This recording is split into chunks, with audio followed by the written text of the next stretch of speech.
إن الحمد لله نحمده ونستعينه ونستغفره ونعوذ بالله من شرور أنفسنا ومن سيئات أعمالنا من يهده الله فلا مضل له ومن يضلل فلا هادي له وأشهد أن لا إله إلا الله وحده لا شريك له وأشهد أن محمدا عبده ورسوله يا أيها الذين آمنوا اتقوا الله حق تقاته ولا تموتن إلا وأنتم مسلمون يا أيها الناس اتقوا ربكم الذي خلقكم من نفس واحدة وخلق منها زوجها وبث منهما رجالا كثيرا ونساء واتقوا الله الذي تساءلون به والأرحام إن الله كان عليكم رقيبا يا أيها الذين آمنوا اتقوا الله وقولوا قولا سديدا يصلح لكم أعمالكم ويغفر لكم ذنوبكم ومن يطع الله ورسوله فقد فاز فوزا عظيما أما بعد فإن أصدق الحديث كتاب الله وأحسن الهدي هدي محمد صلى الله عليه وسلم وشر الأمور محدثاتها وكل محدثة بدعة وكل بدعة ضلالة وكل ضلالة في النار۔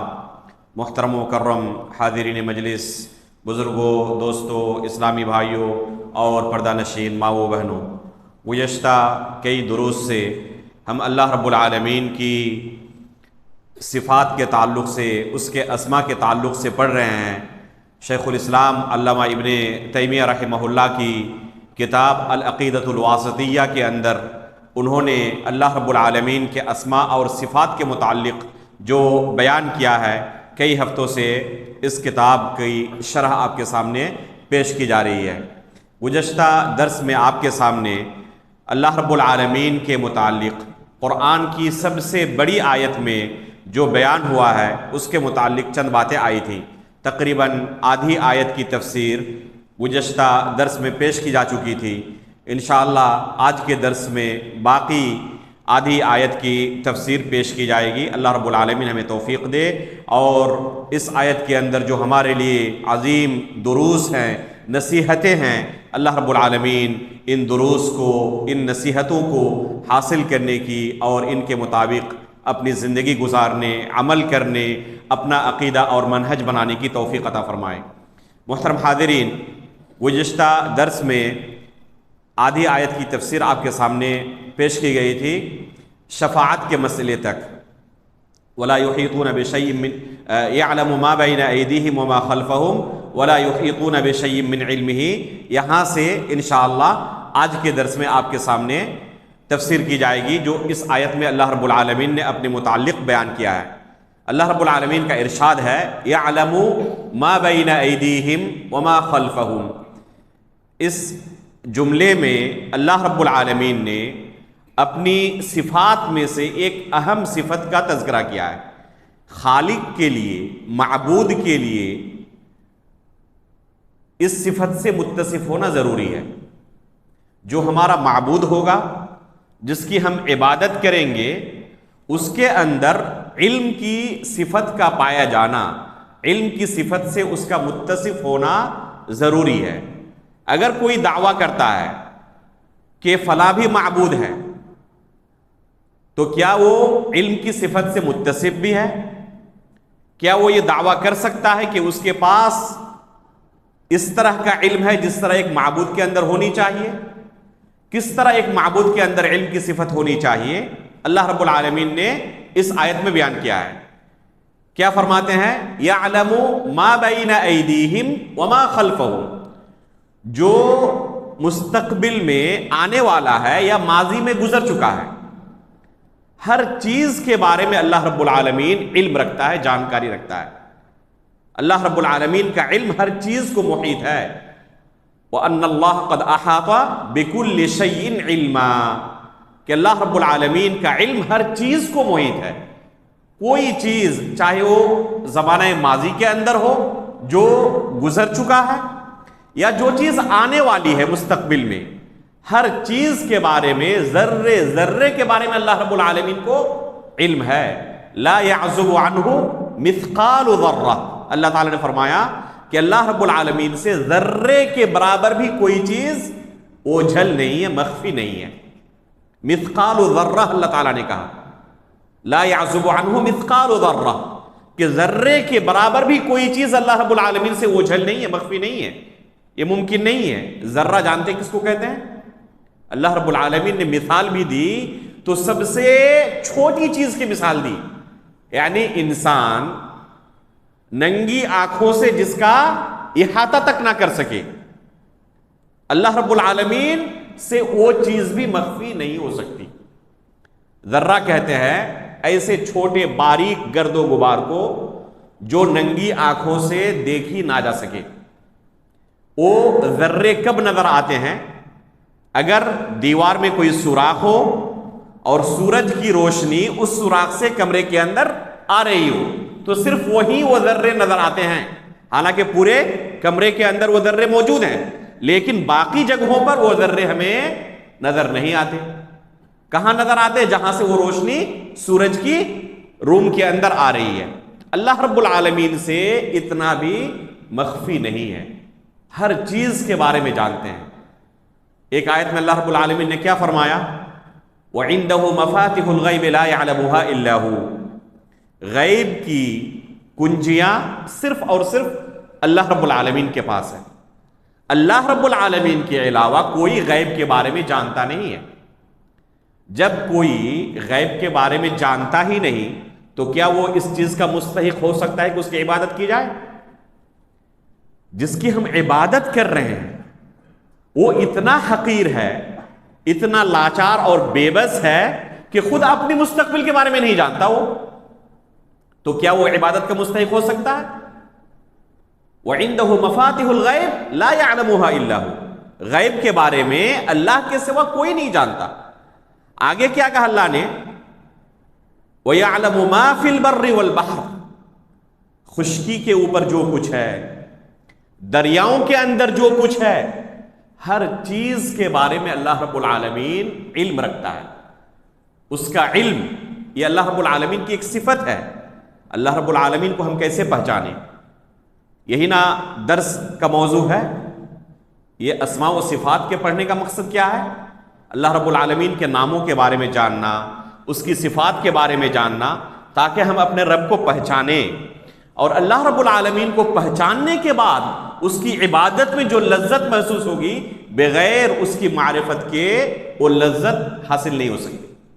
تو یہ ہمارا رب ہے، یعلم ما فی البر والبحر، خشکی کے اوپر جو کچھ ہے، کوئی ذرہ بھی پڑا ہوا ہے کہیں پہ، اللہ رب العالمین کو اس کے بارے میں علم ہے۔ دریا کے اندر کوئی مخلوق جانتا نہیں کہ کیا کچھ اللہ رب العالمین نے اس میں پیدا کیا ہے۔ اللہ رب العالمین ہر چیز کے بارے میں علم رکھتے ہیں۔ کوئی مخلوق آج تک دنیا میں ایسی پیدا ہی نہیں ہوئی جو یہ دعویٰ کر سکے کہ دریاؤں کے اندر اللہ رب العالمین نے کیا کیا چیزیں رکھی ہیں، پیدا کی ہیں۔ ان چیزوں کا ادراک تک نہیں کر سکتا، ان کے حرکات و سکنات کا ادراک کرنا تو بہت دور کی بات ہے۔ کن چیزوں کو اللہ رب العالمین نے دریاؤں میں پیدا کیا ہے، ایک مخلوق، ایک انسان وہاں تک پہنچ تک نہیں سکتا۔ ٹائٹینک جہاز کے بارے میں آپ لوگوں نے سنا ہوگا، جو حادثے کا شکار ہو چکا تھا اور جس کے ملبے آج تک سمندر کے اندر پڑے ہوئے ہیں۔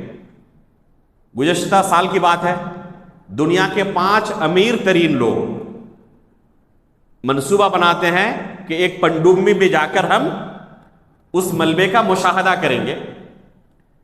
چونکہ یہ دنیا کے سب سے امیر ترین لوگوں میں سے تھے، ایک حادثے کے تحت وہ سب کے سب موت کے منہ میں چلے جاتے ہیں، ان میں سے کوئی بچتا نہیں ہے۔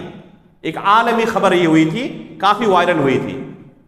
اس وقت BBC ہندی کے اندر ایک ڈاکومنٹری ویڈیو آئی تھی، آج بھی وہ ویڈیو موجود ہے، میں نے اسے نشر بھی کیا تھا اپنے فیس بک لائن پر، ٹائم لائن پر۔ تو اس میں اینکر کہہ رہے ہیں کہ سائنسدانوں کا دعویٰ ہے، اب اس دعوے میں کتنی سچائی ہے وہی بہتر جانتے ہیں۔ اگر ہم 100% انہیں سچا مان بھی لیں، دعویٰ ان کا کیا ہے؟ کہتے ہیں کہ سائنسدانوں کا دعویٰ ہے کہ تقریباً 5% کے بارے میں ہم تحقیق کر چکے ہیں۔ یہ بہت بڑی کامیابی اپنی دکھا رہے ہو کہ سائنس اتنی ترقی کر چکی ہے کہ تقریباً 5% کے بارے میں ہم تحقیق کر چکے ہیں، انکشاف کر چکے ہیں کہ سمندر کے اندر کیا چیزیں موجود ہیں۔ اب غور کریں دوسرے لفظوں میں کس چیز کا ان کا اقرار کر رہے ہیں، وہ دوسرے لفظوں میں اقرار کر رہے ہیں کہ باقی 95% کے بارے میں ہم جاہل ہیں، کچھ نہیں جانتے. یہ ہے انسان کے علم کا حال. اس لیے اللہ رب العالمین نے کیا کہا آگے؟ وَلَا يُحِيطُونَ بِشَيْءٍ مِّنْ عِلْمِهِ إِلَّا بِمَا شَاءَ. انسان کی حالت یہ ہے کہ اللہ رب العالمین کے علم کا وہ احاطہ نہیں کر سکتے. انسان کے پاس کتنا علم ہے؟ جتنا اللہ رب العالمین نے چاہا ہے، جتنا اللہ تعالیٰ نے دیا ہے. اور کتنا اللہ نے دیا ہے؟ وَمَا أُوتِيتُم مِّنَ الْعِلْمِ إِلَّا قَلِيلًا. اللہ تعالیٰ کا ارشاد ہے کہ انسان ہم تمہیں تھوڑا سا علم دیے. اس تھوڑے سے علم کا یہ مظہر ہے جو آپ کو دنیا میں نظر آ رہا ہے. اللہ رب العالمین کے علم کے مقابلے میں یہ انتہائی حقیر ہے، اور وہ بھی علم اللہ رب العالمین کی طرف سے دیا ہوا ہے. جو پہلی آیت نازل ہوئی قرآن کریم کی وہ کون سی آیتیں تھی؟ غار حرا کے اندر اقرأ بسم ربک الذی خلق خلق الانسان من علق اقرأ وربک الاکرم. آگے کیا ہے؟ الذی علم بالقلم علم الانسان ما لم يعلم. دیکھیں پہلی وحی کے اندر ہی اللہ رب العالمین نے کس چیز کا تذکرہ کیا؟ اپنی جن صفات کا اللہ تعالیٰ نے تذکرہ کیا ہے. پہلی صفت تذکرہ کیا اللہ نے؟ تخلیق کا، کہ اللہ تعالیٰ کی ہی ذات ہے جس نے پیدا کیا. آگے کیا اللہ نے اپنی صفات میں سے بیان کیا؟ علم الانسان ما لم يعلم، کہ اللہ رب العالمین نے انسان کو وہ چیزیں سکھائی ہیں جنہیں وہ جانتا نہیں تھا. تو انسان اس دنیا میں جب پیدا ہوتا ہے اسے کوئی علم نہیں ہوتا. اللہ تعالیٰ نے کیا فرمایا انسان کے بارے میں؟ والذی واللہ اخرجکم من بطون امہاتکم لا تعلمون شیئا. اللہ رب العالمین کا ارشاد ہے کہ اللہ رب العالمین نے تمہیں تمہارے ماں کے پیٹ سے نکالا. واللہ اخرجکم من بطون امہاتکم لا تعلمون شیئا. جب تم دنیا میں آتے ہو اس وقت کچھ نہیں جانتے، تمہارے پاس کوئی علم نہیں ہوتا. تو یہ ہے انسان کے علم کی حالت. اللہ رب العالمین ہر ذرے کے بارے میں علم رکھتا ہے. یعلم ما فی البر والبحر، خشکی کے اوپر جو کچھ ہے، دریاؤں کے اندر جو کچھ ہے، ہر چیز کے بارے میں اسے علم ہے. آگے کیا کہا؟ وما تسقط من ورقة الا يعلمها. اگر کسی درخت سے کوئی پتا بھی گرتا ہے تو اللہ رب العالمین اس کے بارے میں بھی علم رکھتے ہیں، جانتا ہے. ہے کوئی مخلوق دنیا میں جو اس چیز کا دعویٰ کر سکے کہ کوئی پتا بھی کسی درخت سے گرتا ہے تو کسی مخلوق کو اس کا علم ہوتا ہے؟ جتنے معبودوں کی عبادت کی جاتی ہے دنیا میں، یہ سب کے سب باطل معبود ہیں. اس کی بہت بڑی دلیل ہے کہ ان کے پاس اس کا کوئی علم نہیں ہوتا. کسی مخلوق کے پاس اس چیز کا علم ہونا ممکنات میں سے ہی نہیں ہے. پتے کے گرنے کا حال تو بہت دور کی بات ہے. اگر کسی مخلوق کو کہا جائے کہ کسی بڑے درخت میں کتنے پتے ہیں ذرا بتاؤ، تو پتوں کی تعداد تک نہیں بتا سکتا. ہو پورے شہر میں کتنے درخت ہوں گے، ان میں کتنے پتے ہوں گے، پوری دنیا میں کتنے پتے ہوں گے، ممکن ہے کسی مخلوق کے لیے گننا؟ صرف گننا ممکن نہیں ہے.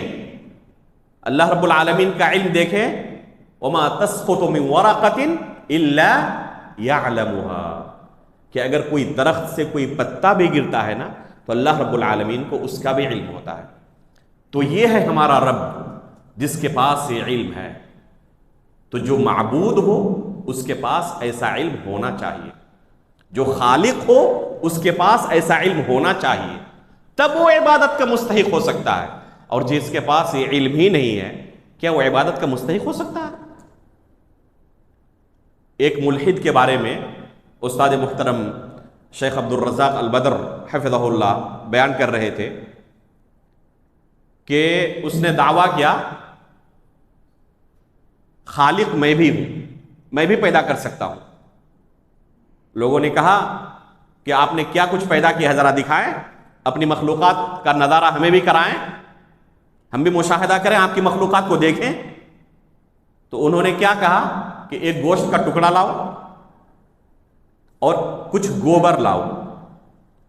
لوگوں کے سامنے اس گوشت کے ٹکڑے کو اس نے باریک باریک کاٹ کر الگ کیا اور ایک بوتل میں گوبر کے ساتھ اسے داخل کر دیا اور اوپر سے اسے پیک کر دیا اور کہا کہ اسے رکھ دو جا کر. 3 دن کے بعد بلایا اور پھر اس کا وہ ڈھکن کھولا گیا. جب ڈھکن کھولا تو اندر کیا تھا؟ کیڑے مکوڑے. ظاہر سی بات ہے کہ گوشت کے ٹکڑے کے ساتھ اس طرح آپ گوبر کو رکھ دیں گے ایک ساتھ تو کیا ہو جائے گا؟ وہ سڑ جائے گا، پھر وہاں سے کیڑے مکوڑے نکل آئیں گے. تو بے شمار کیڑے مکوڑے تھے. تو اس نے کہا کہ یہ میری مخلوق ہے، میں نے اس کو پیدا کیا. دیکھیں اس کے عقل کے اوپر ماتم کرے. اس نے کہا کہ میری یہ مخلوق ہے، میں نے اسے پیدا کیا. اس میں سے کسی نے کہا کہ ان کی تعداد کتنی ہے؟ تو مبہوت ہو گیا. اب کیسے بتائے کہ ان کی تعداد کتنی ہے؟ کسی نے کہا کہ ان میں مذکر کتنے ہیں، مؤنث کتنے ہیں، جینٹس کتنے ہیں، میل کتنے ہیں، فیمیل کتنے ہیں، ذرا بتاؤ. کسی نے کہا کہ کیا تم ان کے رزق کا بھی بندوبست کرتے ہو، کیا کیا کھانا دیتے ہو انہیں بتاؤ. کسی نے کہا کہ ان کی عمر کیا ہے، کب یہ مریں گے. اب وہ مبہوت ہو گیا. تو ظاہر سی بات ہے کہ ان چیزوں کی قوت اور قدرت اللہ کے سوا کسی کے پاس نہیں ہے. تو جو خالق ہو اس کا علیم ہونا ضروری ہے کہ وہ علیم بھی ہو. اگر اس کے پاس علم ہی نہیں ہے تو کیسے مستحق ہو سکتا ہے کہ اس کی عبادت کی جائے؟ اور یہ صفت اللہ رب العالمین کے علاوہ کسی کے پاس نہیں ہے. تو اللہ رب العالمین کی یہ صفت ہمیں یہ رہنمائی کرتی ہے کہ ہمارا رب اس علم سے متصف ہے. اس لیے جب وہ اس علم سے متصف ہے تو اس رب سے ہمیں ڈرنا بھی چاہیے. وہ ہمارے ہر حال کے بارے میں، ہر چیز کے بارے میں جانتے ہیں. اس سے کوئی چیز مخفی نہیں ہو سکتی. تو اللہ تعالیٰ نے کیا فرمایا؟ یعلم ما بین ایدیہم وما خلفہم ولا یحیطون بشیء من علمہ الا بما شاء. انسان کے پاس وہی علم ہوتا ہے، اتنا ہی انسان جانتا ہے جتنا اللہ رب العالمین چاہے. اس لیے انسان کو دعا کرنی چاہیے کہ اللہ تو ہمیں یہ علم نافع عطا کر. اللہ کے رسول صلی اللہ علیہ وسلم دعا کرتے تھے اللہ رب العالمین سے.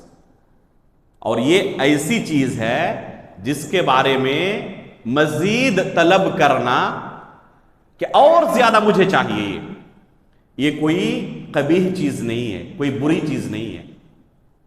مال کے بارے میں انسان بہت زیادہ چاہے، دوسری چیزوں کے بارے میں حریص ہو تو اس کے بارے میں کہا جا سکتا ہے کہ یہ اچھی چیز نہیں ہے. لیکن علم کے بارے میں اللہ رب العالمین نے خود ہمیں سکھایا ہے کہ اس طرح اللہ تعالیٰ کے سامنے جھولی پھیلاؤ اور دعا کرو، رب زدنی علما، رب زدنی علما. یا اللہ تم مجھے مزید علم عطا کر، مجھے مزید علم عطا کر. تو یہ ایسی صفت ہے کہ انسان کو اللہ رب العالمین سے دعا کرنی چاہیے کہ اللہ ہمیں علم کی صفت سے متصف کر. اس سے بڑی کوئی دولت نہیں ہے کسی بھی مخلوق کے پاس، اس سے بڑی کوئی دولت نہیں ہے کہ اللہ رب العالمین اسے علم نافع عطا کرے. اور علم نافع ہو. اگر علم نقصان دہ والا ہو جو انسان کو نقصان پہنچائے یا جو اسے فائدہ نہ پہنچا سکے تو وہ علم حقیقت میں اس کے لیے وبال جان ہے. اس علم سے اسے کیا فائدہ؟ ایک انسان اپنے علم کی بنا پر چاند تک پہنچ گیا لیکن چاند کے رب کے بارے میں اسے علم نہ ہو سکا تو اس سے کہیں زیادہ بہتر ہے وہ جاہل شخص جو اللہ رب العالمین کو پہچانتا ہے. تو علم نافع کیا ہے؟ وہ علم جس سے وہ اللہ رب العالمین کو پہچان سکے کہ یہ صرف عبادت کا مستحق ہے، اس کے علاوہ کوئی عبادت کا مستحق نہیں. بسا اوقات انسان کے پاس علم آ جاتا ہے لیکن وہ علم اس کے لیے نقصان دہ ہوتا ہے. بعض لوگ پوچھنے کے لیے آتے ہیں بعض مسائل اور کہتے ہیں کہ یہ واجب ہے یا مستحب ہے. نیت کیا ہوتی ہے کہ اگر مستحب ہو جائے مطلب واجب اور مستحب میں فرق کیا ہے؟ واجب کہتے ہیں کہ کرنے والے کو نیکی ملے اور کوئی شخص نہ کرے تو اسے گناہ ہو، اسے سزا ملے. اور مستحب کا معنی یہ ہے کہ کرنے والے کو نیکی ملے، اور اگر کوئی نہ کرے تو اسے سزا نہ ہو، اسے مستحب کہتے ہیں. تو بعض لوگ پوچھتے ہیں کہ یہ واجب ہے یا مستحب ہے کسی عمل کے بارے میں. مقصد کیا ہے کہ اگر واجب رہے تب تو کرنا ہی پڑے گا، لیکن اگر مستحب ہو جائے تو چھٹی مل جائے گی، نہ کرے تو گناہ نہیں ہوگا. عبداللہ بن عمر رضی اللہ تعالیٰ عنہ سے مروی ہے، ایک شخص نے پوچھا کہ قربانی کرنا مستحب ہے یا واجب ہے؟ تو انہوں نے جواب میں کہا کہ اللہ کے رسول صلی اللہ علیہ وسلم نے اور ہم نے، یعنی صحابہ اکرام نے قربانی کی تھی. پھر انہوں نے سوال کیا کہ واجب ہے یا مستحب ہے؟ جواب میں پھر کہا کہ اللہ کے رسول نے بھی قربانی کی تھی اور ہم نے بھی قربانی کی تھی. تیسری مرتبہ انہوں نے پھر اس سوال کو دہرایا کہ یہ بتائیں واجب ہے یا مستحب ہے. تیسری بار بھی یہی جواب دیا اور آگے اسے ڈانٹتے ہوئے کہا کہ میں تمہیں بار بار کہہ رہا ہوں کہ اللہ کے رسول نے قربانی کی تھی، ہم نے بھی قربانی کی تھی، تمہیں سمجھ میں نہیں آ رہا کہ میں کیا جواب دے رہا ہوں؟ یعنی اگر کسی کا مقصد یہ ہو کہ مستحب ہے تو نہ کرنے سے گناہ نہیں ہوگا، سزا نہیں ملے گی، تو ہمیں چھٹی مل گئی. تو یہ علم اگر کسی کو حاصل ہو جائے کسی مسئلے کے تعلق سے، ایک بندہ مثال کے طور پر ایک عمل کا پابند تھا، مثلا چاشت کی نماز ہمیشہ پڑھتا تھا، اب اسے پتا چل گیا کہ مستحب عمل ہے، واجب نہیں ہے. جس دن سے پتا چلا اس نے چھوڑ دیا، کہ گناہ تو ہوگا نہیں. تو اب بتائیں کہ اس علم نے اسے فائدہ پہنچایا یا نقصان پہنچایا؟ اب تک ایک نیک عمل کر رہا تھا، جب پتا چلا تو اس نے وہ عمل اب چھوڑ دیا، تو حقیقت میں اس علم نے اسے نقصان پہنچایا. ہونا یہ چاہیے، جذبہ یہ ہونا چاہیے کہ کوئی شخص دیکھیں سوال کرنے کا جذبہ اور سوال کرنے کی نیت الگ ہو تو اس کا اثر بھی کیسا ہوتا ہے.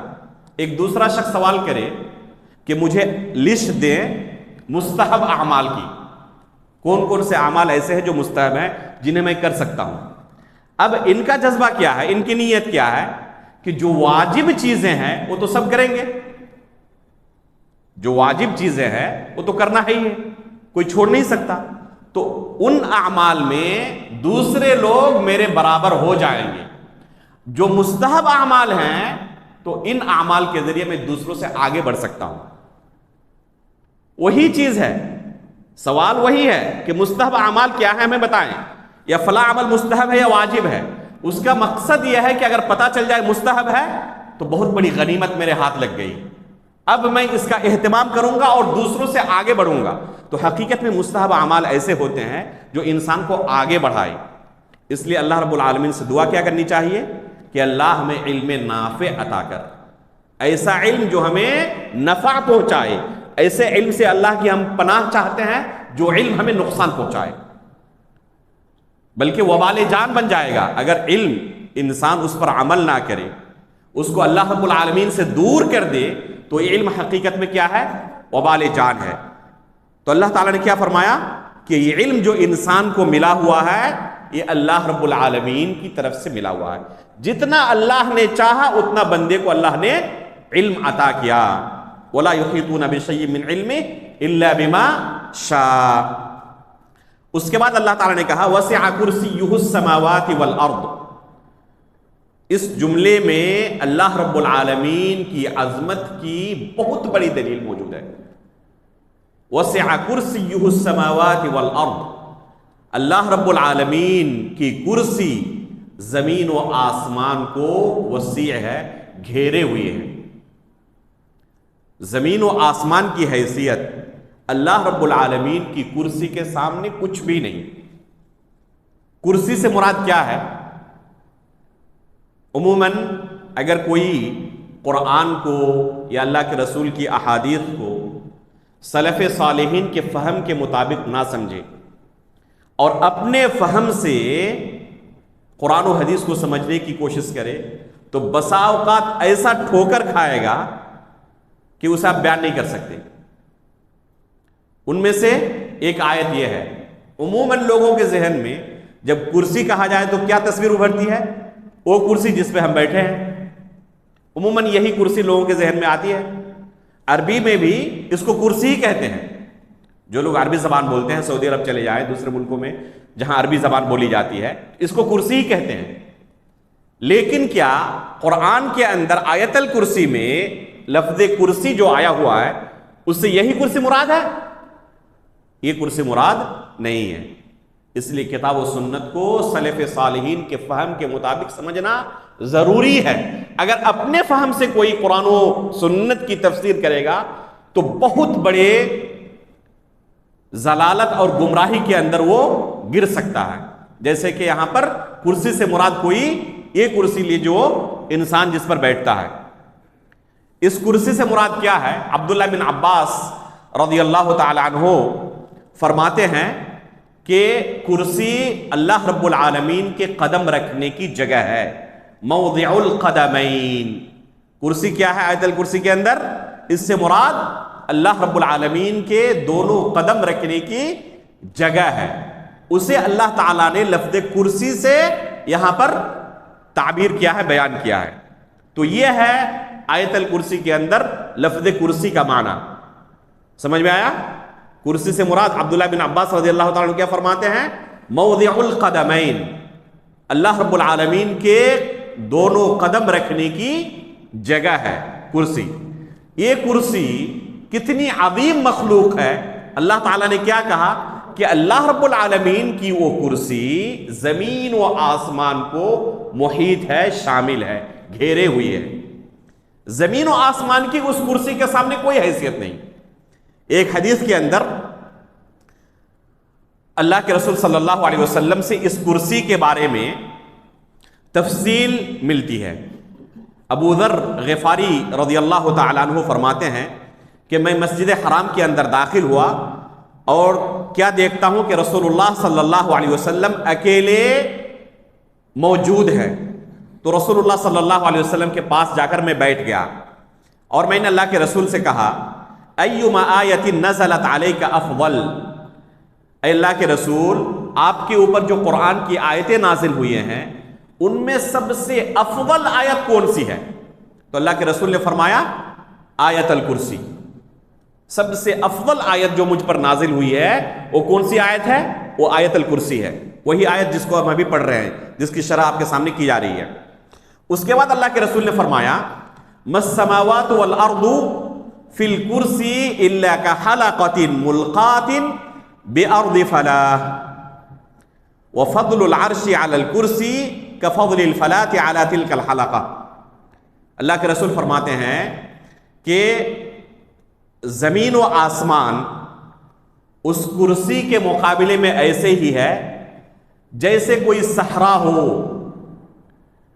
اور اس صحرا میں، اس چٹیل میدان میں کوئی حلقہ، حلقہ کہتے ہیں کوئی گول چیز، جیسے آپ کہہ سکتے ہیں چوڑی، کنگن وغیرہ جو ہے، اگر وہ کوئی گول چیز گری ہوئی ہو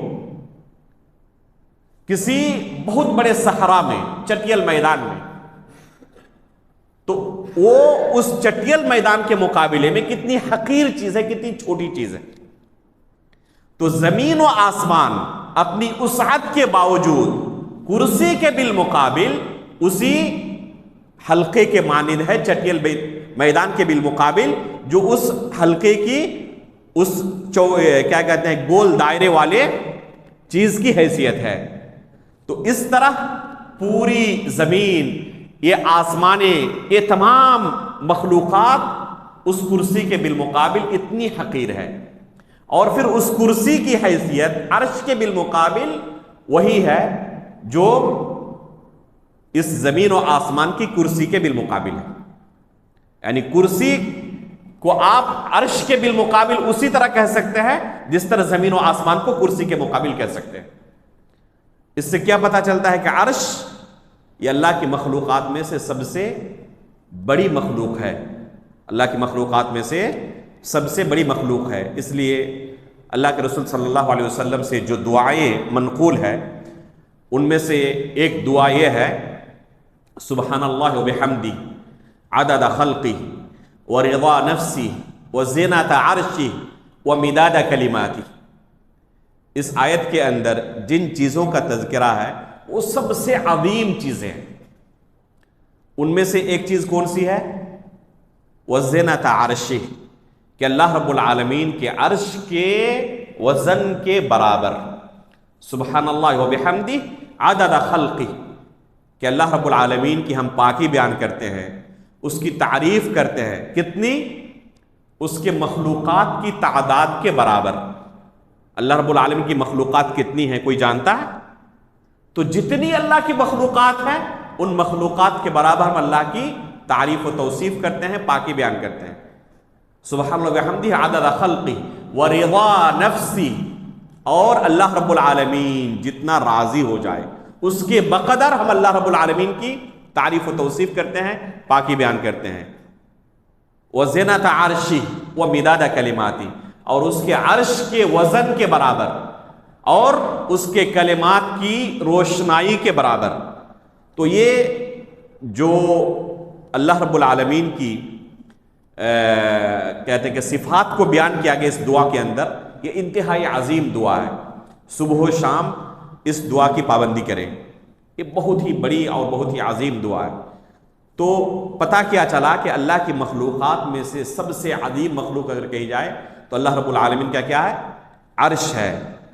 تو اللہ رب العالمین کی کرسی زمین و آسمان کو گھیرے ہوئی ہے۔ یہ زمین و آسمان کتنی بڑی ہے؟ کبھی آپ نے سوچا، غور کیا؟ یہ زمین آپ چلتے جائیں کبھی ختم ہوتی ہے؟ آپ کی عمر ختم ہو جائے گی، شاید یہ زمین ختم نہ ہو۔ یہ اتنی بڑی دنیا ہے، اتنی بڑی زمین اللہ نے پیدا کی ہے کہ انسان کو اس کا کوئی کنارہ اور اس کا کوئی سرا نظر نہیں آتا۔ یہ اللہ کی سب سے بڑی مخلوقات میں سے نہیں ہے، یہ اللہ کی مخلوقات میں سے ایک چھوٹی مخلوق ہے۔ یہ سورج جو آپ دیکھ رہے ہیں، سائنسدانوں کے دعوے کے مطابق، ان کے انکشاف کے مطابق اس زمین سے 13 لاکھ گنا بڑا ہے۔ 13 لاکھ گنا یہ سورج بڑا ہے، یعنی اس طرح کی 13 لاکھ زمینیں ہوتی تو ایک سورج کے برابر ہو سکتی تھی۔ اور یہ سورج بھی سب سے عظیم مخلوقات میں سے نہیں ہے۔ اب تک انسانوں کا علم، اور ابھی بیان کیا گیا کہ انسان کو اللہ نے کتنا علم دیا ہے؟ وَمَا أُوتِيتُم مِّنَ الْعِلْمِ إِلَّا قَلِيلًا، جو تھوڑا سا علم دیا ہے اس علم کے مطابق جہاں تک انکشاف ابھی تک انہوں نے کیا ہے، دعویٰ کیا ہے، ان کی تحقیق اور ان کا ریسرچ ابھی تک جہاں تک پہنچا ہے، وہ کیا کہتے ہیں کہ ایک سیارہ ہے جس کا نام ہے VY کینس ماجورس۔ آپ گوگل پہ لکھے جا کے آپ کو اس کی تفصیل مل جائے گی۔ کہتے ہیں کہ یہ سیارہ VY کینس ماجورس یہ سورج سے بھی 9 بلین گنا بڑا ہے، سورج سے 9 بلین گنا بڑا ہے۔ اور یہ تمام مخلوقات ابھی تک انسان کی تحقیق یہاں تک پہنچی ہے، ہو سکتا ہے کہ اور بھی بڑی بڑی مخلوقات اس زمین و آسمان کے اندر موجود ہو جس تک انسان کا علم ابھی تک پہنچا ہی نہیں ہو، ایسا ممکن ہے یقیناً۔ یہ تحقیقات کہاں تک ہے محدود؟ صرف ایک زمین اور ایک آسمان تک۔ کسی کے پاس یہ طاقت نہیں کہ اس آسمان کو سوراخ کر کے چھید کر کے دوسرے آسمان میں پہنچ جائے اور وہاں پر جا کر تحقیق کرے۔ اب تک کوشش کے باوجود بھی چاند تک، اس کے قطب جنوبی تک کوئی سافٹ لینڈنگ نہیں کر پایا تھا۔ گزشتہ سال ہندوستان کے سائنسدانوں نے وہاں پر سافٹ لینڈنگ کی جیسے کہ خبر آئی تھی، یہ بہت بڑی کامیابی تصور کی گئی۔ تو یہاں تک پہنچنا ہی انسان اپنی کتنی بڑی کامیابی تصور کرتا ہے۔ کیا کسی کے لیے ممکن ہے کہ اس آسمان کو سوراخ کرے، چھید کرے اور دوسرے آسمان میں پہنچے اور وہاں پر جا کر ریسرچ کرے؟ یہ انسانوں کے لیے ممکن نہیں ہے۔ آج سے 1400 سال پہلے رسول اللہ صلی اللہ علیہ وسلم کو معراج کی رات 7ویں آسمان کے اوپر لے جایا گیا تھا، اور ہم اس پر ایمان رکھتے ہیں۔ یہ غیب سے متعلق چیز ہے، اللہ کے رسول نے خبر دی ہے، اور یہ حدیث صحیح بخاری کے اندر اور صحیح مسلم کے اندر دونوں کے اندر تفصیل کے ساتھ موجود ہے۔ اس لیے ہم جو کچھ اس میں بیان ہوا ہے اس کے حرف حرف پر ایمان رکھتے ہیں۔ اللہ کے رسول پہلے آسمان پر پہنچے، پوچھا گیا کہ آپ کے ساتھ کون ہے؟ کہا گیا کہ محمد رسول اللہ صلی اللہ علیہ وسلم ہے۔ پھر پوچھا گیا کیا اجازت ملی ہے آنے کی؟ کہا کہ ہاں اللہ رب العالمین کی طرف سے اجازت ملی ہوئی ہے۔ گیٹ کھولا گیا تب دوسرے آسمان میں پہنچے۔ کیا کوئی شخص اس گیٹ کو توڑ کر پہنچ سکتا ہے؟ ممکن ہے؟ تو انسانوں کی تحقیق صرف ایک آسمان اور ایک زمین تک ہے بس۔ باقی 6 آسمانوں میں، باقی 6 زمینوں میں اللہ رب العالمین نے کیا کچھ رکھا ہے، کیا کچھ پیدا کیا ہے، کتنی مخلوقات وہاں پر ہے، وہ صرف رب ہی جانتا، اللہ تعالیٰ ہی جانتا ہے۔ اس لیے اللہ تعالیٰ نے قرآن میں کیا کہا؟ فَلَا أُقْسِمُ بِمَا تُبْصِرُونَ وَمَا لَا تُبْصِرُونَ۔ ان چیزوں کی قسم اللہ نے کھایا جن کو تم دیکھتے ہو، اور ان چیزوں کی بھی قسم کھاتے ہیں جن کو تم نے دیکھا ہی نہیں۔ اور ظاہر سی بات ہے کہ جن کو انسانوں نے دیکھا تک نہیں ہے وہ اس سے کہیں زیادہ ہے۔ تو یہ ہے اللہ رب العالمین کی مخلوقات، اور یہ 7 آسمان 7 زمینیں اللہ رب العالمین قیامت کے دن اپنی مٹھی میں لے لیں گے۔ وما قدر اللہ حق قدرہ والارض جمیعا قبضتہ یوم القیامہ۔ قیامت کے دن تمام زمینیں اللہ رب العالمین کی مٹھی میں ہوں گی۔ والسماوات مطویات بیمینہ، اور یہ 7 آسمان اللہ رب العالمین کے داہنے ہاتھ میں لپٹے ہوئے ہوں گے۔ اس دن اللہ رب العالمین نے آواز لگائے گا لمن الملک اليوم، آج کس کی بادشاہت ہے؟ کوئی وہاں پر بات کرنے کی ہمت نہیں کر پائے گا۔ تو یہ ہے ہمارا پروردگار جو عظیم ہے، جس نے اپنے بارے میں کیا کہا آیت کے آخر میں؟ وَهُوَ الْعَلِيُّ الْعَظِيمُ۔ تو اللہ رب العالمین کی عظمت کا ایک نمونہ اللہ نے اس آیت میں بیان کیا ہے۔ وَسِعَ كُرْسِيُّهُ السَّمَاوَاتِ وَالْأَرْضِ وَلَا يَئُودُهُ حِفْظُهُمَا، اور اللہ رب العالمین کو ان زمین و آسمانوں کی، ان عظیم مخلوقات کی حفاظت میں کوئی پریشانی نہیں ہوتی۔ آپ کسی بھی بڑے سے بڑے طاقتور شخص کو، کسی بڑے سے بڑے بادشاہ کو آپ لے لیں، اس بادشاہ کی حالت یہ ہے کہ اپنے ماتحت چیزوں کی حفاظت کرتے کرتے اس کی جان نکل جاتی ہے۔ لیکن اللہ رب العالمین نے اپنے بارے میں کیا کہا کہ اتنی عظیم مخلوقات اللہ نے پیدا کی ہیں، اور ان عظیم مخلوقات کی حفاظت میں اسے کوئی پریشانی نہیں ہوتی، تھکاوٹ نہیں ہوتی۔ اللہ رب العالمین ان تمام چیزوں کو سنبھالے ہوئے ہیں، جس کے بارے میں آیت کے شروع میں کیا کہا؟ الحی القیوم۔ اور قیوم کی تفسیر جو کی گئی تھی، امید کہ آپ لوگوں کو یاد ہوگا کہ بذات خود قائم ہے، کسی کا محتاج نہیں، اور دوسری تمام چیزوں کو سنبھالے ہوئی ہے اللہ رب العالمین۔ تو ان چیزوں کو سنبھالنے میں، حفاظت کرنے میں اللہ رب العالمین کو کوئی پریشانی نہیں ہوتی۔ وَهُوَ الْعَلِيُّ الْعَظِيمُ، اور ہمارا پروردگار علی ہے، بلند و بالا ہے، اس کے اوپر کچھ نہیں، وہ سب سے بلند ہے۔ العلی اللہ تعالیٰ کے بے شمار ناموں میں سے ایک نام ہے۔ ہر اعتبار سے ہمارا رب سب سے بلند ہے، علو و منزلت کے اعتبار سے بھی، اپنی طاقت کے اعتبار سے بھی، اپنے غلبے اور قہر کے اعتبار سے بھی، ہر اعتبار سے اللہ رب العالمین سب سے بلند ہے، اس کے اوپر کچھ نہیں۔ یہ لفظ اور یہ اللہ رب العالمین کا نام العلی اس بات کی دلیل ہے کہ اللہ رب العالمین سب سے اوپر ہے۔ کہاں رب العالمین ہے؟ اللہ رب العالمین نے دوسری آیتوں کے اندر تفصیل کے ساتھ اسے بیان کیا۔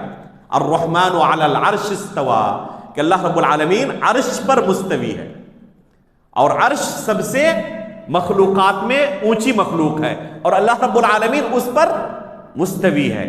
1-2 آیتوں کے اندر نہیں، 7 آیتوں میں اللہ رب العالمین نے اسی جملے کو دہرایا ہے، الرحمن علی العرش استوى، کہ اللہ رب العالمین عرش پر مستوی ہے، اللہ رب العالمین عرش پر مستوی ہے۔ 6 آیتوں میں اللہ تعالیٰ نے کہا ثم استوى علی العرش، ادھر 7 آیتوں میں الرحمن علی العرش استوى، اور 6 آیتوں میں ثم استوى علی العرش، اس لفظ کو دہرایا کہ اس کے بعد اللہ رب العالمین عرش پر مستوی ہوئے۔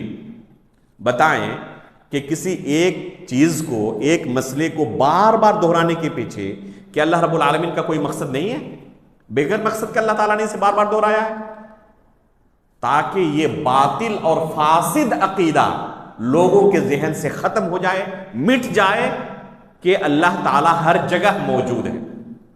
یہ کفریہ عقیدہ ہے۔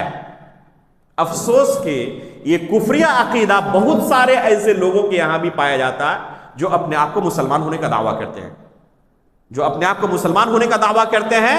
پوچھا جائے کہ اللہ رب العالمین کہاں ہے تو کیا کہتے ہیں؟ اللہ تعالیٰ ہر جگہ ہے۔ کچھ لوگ مزید یقین کے ساتھ اور بلند آواز سے کہتے ہیں کہ اللہ تعالیٰ ہمارے دلوں کے اندر ہے۔ استغفر اللہ۔ اللہ رب العالمین کہاں ہے اس کا صرف وہی جواب ہے جو اللہ نے قرآن کے اندر کہا ہے، الرحمن علی العرش استوى، کہ اللہ رب العالمین عرش پر مستوی ہے، لیکن عرش پر ہوتے ہوئے ہر چیز کا علم رکھتے ہیں۔ جہاں بھی آپ پائیں گے کہ اللہ رب العالمین کے متعلق کہیں شبہ ہو کسی کو کہ اللہ رب العالمین ہر جگہ موجود ہے، آپ پائیں گے کہ فوراً وہاں اللہ رب العالمین نے علم کا تذکرہ کیا ہے۔ تو اللہ رب العالمین اپنے اس کا علم ہر چیز کو محیط ہے، ہر چیز کے بارے میں جانتے ہیں۔ الا یعلم من خلق وهو اللطیف الخبیر، جس رب نے ہمیں پیدا کیا کیا وہ ہمارے بارے میں جان نہیں سکتا؟ تو گرچہ وہ عرش پر مستوی ہے لیکن ذرے ذرے کے بارے میں علم رکھتے ہیں۔ یہاں تک کہ آپ یہاں بیٹھے ہوئے ہیں، آپ کے ساتھی کے دلوں میں کیا کچھ چل رہا ہے آپ کو پتا نہیں ہے، لیکن اللہ رب العالمین کو پتا ہے۔ وہ علیم بذات الصدور ہے، دلوں کے اندر کھٹکنے والی باتوں کو بھی جانتے ہیں۔ تو یہ ہمارا رب جو عرش پر مستوی ہے۔ قرآن و حدیث کے اندر اگر دلائل کو گنا جائے صرف اس معنی کی، اس مسئلے کی کہ اللہ تعالیٰ عرش پر ہے، ہر جگہ نہیں، تو ایک دو نہیں، 1000 سے زیادہ دلیلیں ہوں گی۔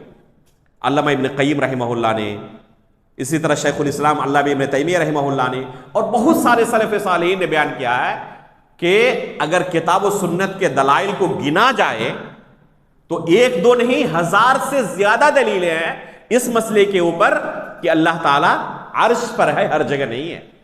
اس کے باوجود افسوس کی بات یہ ہے کہ بہت سارے لوگ کیا عقیدہ رکھتے ہیں کہ اللہ تعالیٰ ہر جگہ موجود ہے۔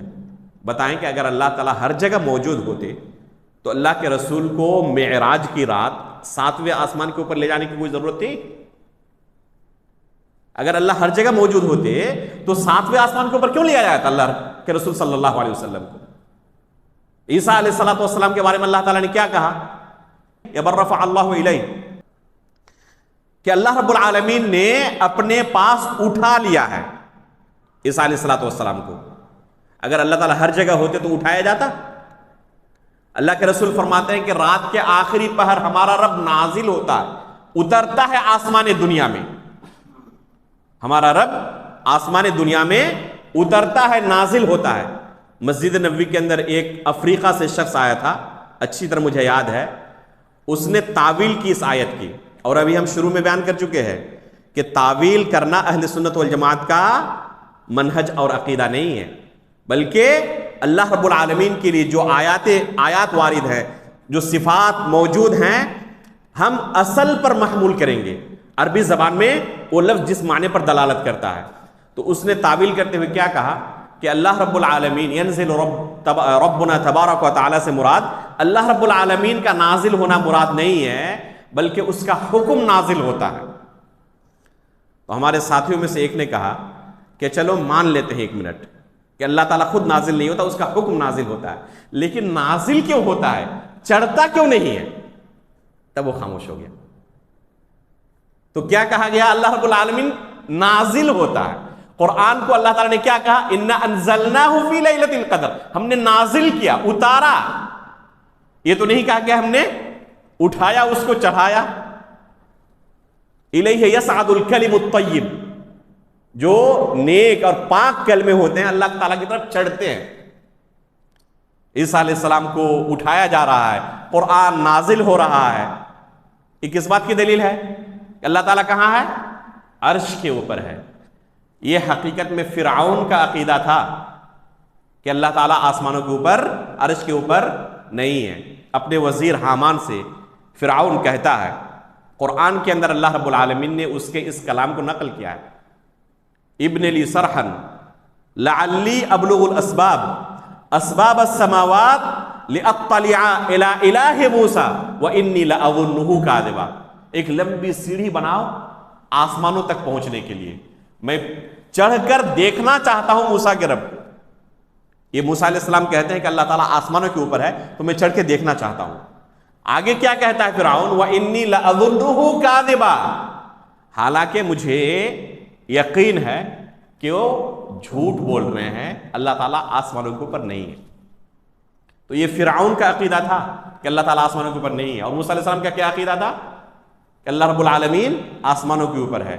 اب اختیار ہے کہ فرعون کا عقیدہ اختیار کرے یا موسیٰ علیہ السلام کا ایک نبی کا عقیدہ اختیار کرے۔ ایک خاتون کو اللہ کے رسول صلی اللہ علیہ وسلم نے اس کا ایمان کا امتحان لیا۔ ایک صحابی کو ایک غلام آزاد کرنا تھا، لونڈی آزاد کرنا تھا، تو وہ مؤمنہ ہے یا کافرہ ہے، یعنی پرانے عقیدے پر باقی ہے ابھی تک، یا وہ پرانا باطل کفریہ عقیدہ ترک کر چکی ہے اور اسلام کا عقیدہ اپنا چکی ہے۔ اللہ کے رسول کو امتحان لینا تھا۔ صرف دو سوال کرتے ہیں اللہ کے رسول اسلام کا امتحان، ان کے ایمان کا امتحان لینے کے لیے۔ پہلا سوال این اللہ، اللہ کہاں ہے؟ تو آسمانوں کی طرف اشارہ کرتی ہیں، پہلے سوال میں پاس۔ پھر دوسرا سوال کرتے ہیں من انا، میں کون ہوں؟ تو فرماتے انت رسول اللہ، آپ اللہ کے رسول ہیں۔ تو اللہ کے رسول فرماتے ہیں کیا؟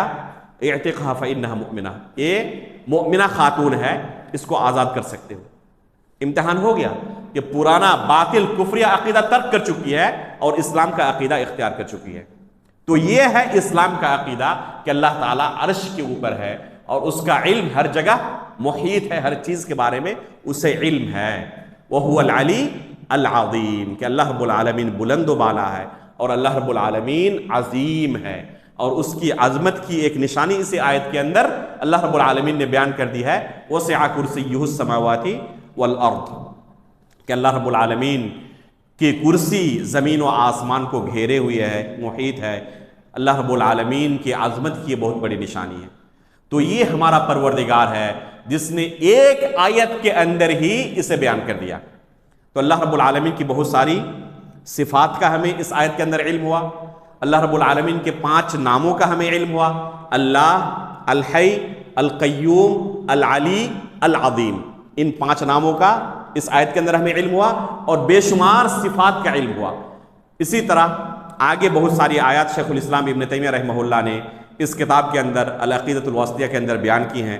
اگلے درس سے ان آیات کو ہم پڑھیں گے اور ان آیات میں اللہ تعالیٰ کے جن ناموں کا، جن صفات کا تذکر آیا ہے ہم سنیں گے اور اپنے رب کو پہچانیں گے، اس کی معرفت حاصل کریں گے، کیونکہ یہ سب سے شریف علم ہے۔ علم نافع کا جو ہم سوال کرتے ہیں تو ان تمام علوم میں سب سے شریف، سب سے عظیم، سب سے نفع بخش علم کون سا ہے؟ اللہ رب العالمین کے متعلق علم حاصل کرنا۔ اس سے افضل علم کوئی دنیا میں نہیں ہے۔ تو انشاءاللہ اگلے درس سے آگے جو مزید اللہ رب العالمین کی صفات اور اس کے ناموں کے متعلق شیخ الاسلام ابن تیمیہ رحمہ اللہ نے بیان کیا ہے، اگلے درس سے اس کی شرح ہوگی باذن اللہ تعالی۔ اللہ رب العالمین اس علم کو ہمارے لیے نفع بخش بنائے، اللہ رب العالمین اس درس کو ہمارے لیے سمجھنا آسان کر دے اور اس کے اندر ہمارے لیے جو نصیحت کی چیزیں ہیں ان پر ہمیں عمل کرنے کی توفیق عطا فرمائیں۔ اس علم کو ہمارے لیے حجت بنائے، ہمارے خلاف حجت نہ بنائے۔ ایمان کی حالت پر ہماری وفات ہو، نبیین، صدیقین، شہداء و صالحین کے ساتھ ہمارا حشر ہو۔ آمین۔ تقبل یا رب العالمین، وصلی اللہ علی نبینا محمد۔ سبحانک اللہم و بحمدک، اشہد ان لا الہ الا انت، استغفرک و اتوب الیک۔